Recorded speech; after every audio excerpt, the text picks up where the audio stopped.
Welcome to a video in which I casually cover upgrading my laptop's memory and drive. On the day before Christmas in 2017, I went shopping for a low-budget laptop on sale to use as an auxiliary or backup computer. I ended up purchasing an HP with a quad-core CPU and 4 gigabytes of memory. It's currently 2022. And over the past 4.5 years, it has proven to be a reliable secondary computer that gets used almost every day. Even though it's not a gaming laptop, its primary use is to log into the virtual world of Second Life when I'm away from my main computer. There are a variety of virtual world tasks that can be accomplished with this budget PC. From the day I purchased this computer, the plan had been to eventually increase its memory and upgrade its hard drive with a solid-state drive. I just hadn't expected that it would take so long to get around to it. I started the project off with cloning the old hard drive using an application from Macrium. Once the new SSD was plugged in and the hard drive was copied, it was time to open up the case.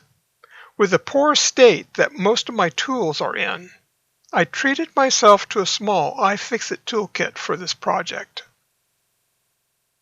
Before opening up the computer, I removed the battery and held down the power button a few times to drain the electronics of any residue electricity, so I wouldn't short out anything.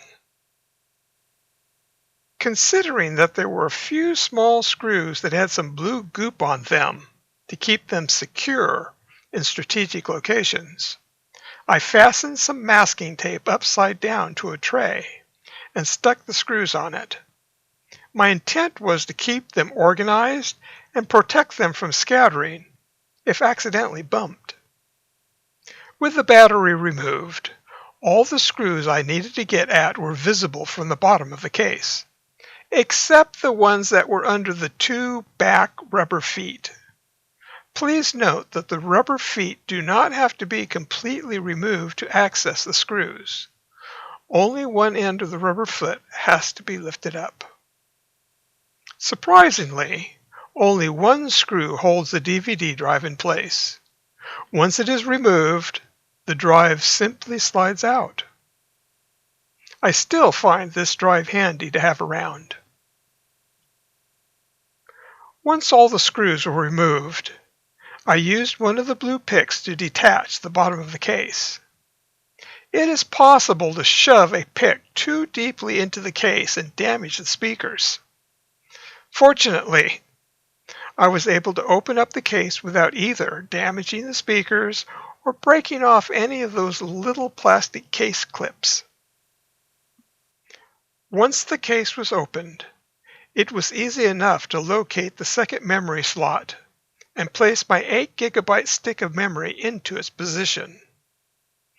Although mismatched memory sticks can be a problem, mine have performed well together without any noticeable complications for around a year now.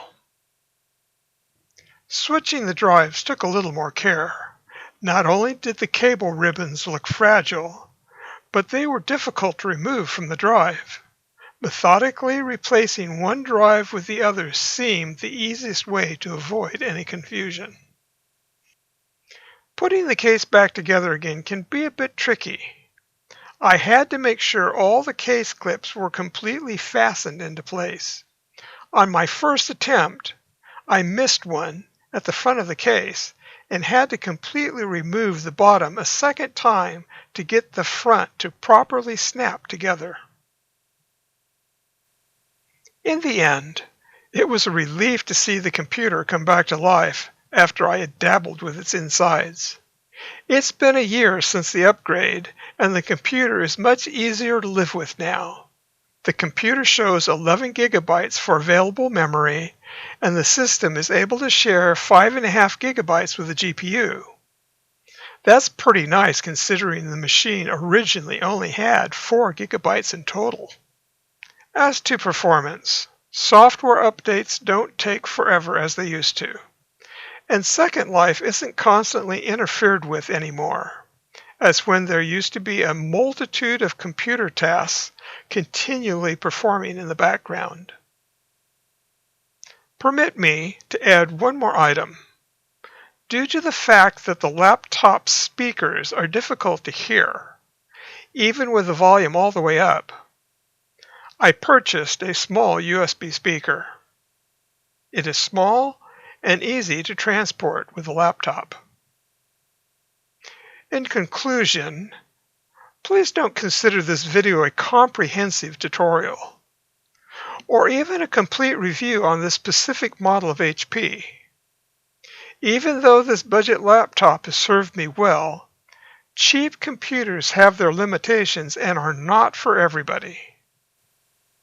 Thank you for your interest in this video. It is released as public domain.